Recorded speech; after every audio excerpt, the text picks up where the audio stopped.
Hello बच्चों, कैसे हैं आप सब। तो अभी तक हमने चैप्टर नंबर सेकंड के is matter around a sphere के ऑलमोस्ट सभी टॉपिक कर लिए हैं। 2 टॉपिक रह गए हैं, एक है हमारा difference between mixture and compound और एक टिंडल इफेक्ट। तो आज हम इन 2 टॉपिक्स को कवर अप करेंगे इस वीडियो में। तो चलिए स्टार्ट करते हैं हम लोग अपनी वीडियो। तो मिक्सचर और कंपाउंड, इनके बीच में डिफरेंस क्या होता है हमें ये जानना है। तो सबसे पहले हम लोग मिक्सचर से स्टार्ट करते हैं। फर्स्ट पॉइंट, एलिमेंट्स और compounds just mix together to form a mixture and no new compound is formed. Element या फिर के कंपाउंड को जब हम लोग आपस में मिलाते हैं तो कोई भी नया कंपाउंड जो होता है फॉर्म नहीं होता है।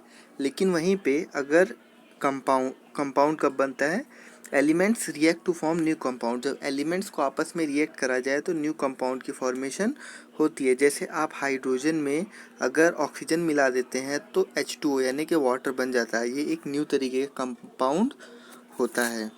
Clear. Now second point is a mixture has a variable composition. Mixture के अंदर हम लोग कोई भी कंपोजिशन रख सकते हैं। कंपोजिशन का मतलब है कि अब दाल के अंदर अगर बच्चों कंकड़ है तो दाल के अंदर कंकड़ कितना भी हो सकता है। 1 किलो दाल के अंदर 10 ग्राम भी कंकड़ हो सकता है, 50 ग्राम भी हो सकता है, तो कितना भी हो सकता है, उससे कोई फ़र्क नहीं पड़ता, उसके ऊपर कोई इफेक्ट नहीं पड़ेगा। लेकिन the composition of each new substance is always fix. लेकिन कंपोजिशन जो कंपाउंड के अंदर होती है उसकी वो फिक्स होती है। मीन्स अगर वाटर जो है वो 1:2:1 से बनेगा तो 2:1 से ही बनेगा। ठीक है, मीन्स 2 हाइड्रोजन अगर चाहिए तो 2 ही चाहिए होंगे और 1 ऑक्सीजन चाहिए तो 1 ही ऑक्सीजन चाहिए। तो ये इनका रेशियो होता है, तो कंपोजिशन फिक्स रखनी पड़ती है। Now third point is a mixture shows properties of the constituent substance. एक मिक्सचर जो है उसके अंदर जो जो सब्सटेंस होंगे उनकी उनकी प्रॉपर्टी शो करेगा। मतलब अगर दाल में कंकड़ है या कोई भी इस तरीके का एग्जांपल ले लो तो वो अलग अलग जो पार्टिकल्स हैं आपके कॉन्स्टिट्यूएंट वो अपनी अपनी प्रॉपर्टी शो करेंगे। लेकिन कंपाउंड में क्या होता है, नया सब्सटेंस की फॉर्मेशन होती है तो जो सब्सटेंस होगा वो प्रॉपर डिफरेंट होगा।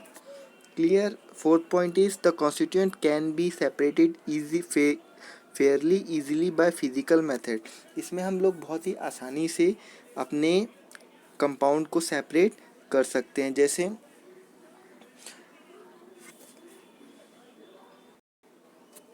जैसे दाल और चीनी का मिक्सचर अगर मान लो हो जाता है तो हम लोग उसको सेपरेटली आराम से सेपरेट कर सकते हैं।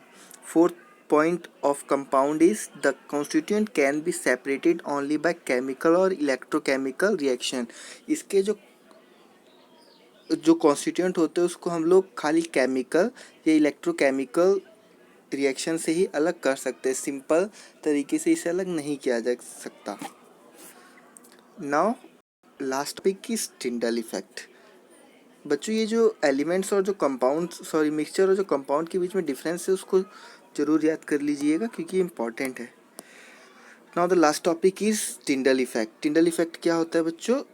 Tyndall effect, the scattering of beam of light is called Tyndall effect. जो लाइट की बीम होती है जब हम लोग उसे कहीं से पास करते हैं और पास करने के बाद वो स्कैटर हो जाए, स्कैटर का मतलब बच्चों होता है फैलना।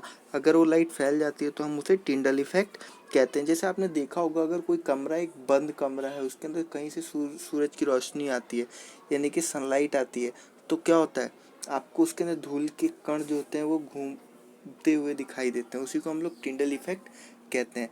लाइट क्या होती है, वो स्कैटर हो जाती है, फैल जाती है। आपने देखा होगा घने जंगलों में भी इस तरीके की प्रोसेस बहुत आसानी से देखी जा सकती है। इसी के साथ हमारा चैप्टर कंप्लीट होता है। अब नेक्स्ट वीडियो में आपके जितने भी डाउट्स हों आप उसको पूछ सकते हैं। यहाँ पे नंबर गिवन है, कोई भी प्रॉब्लम है तो आप इस नंबर पे अपनी प्रॉब्लम को व्हाट्सअप कर दें। And thanks for watching the video. Please like, subscribe and share. Thank you.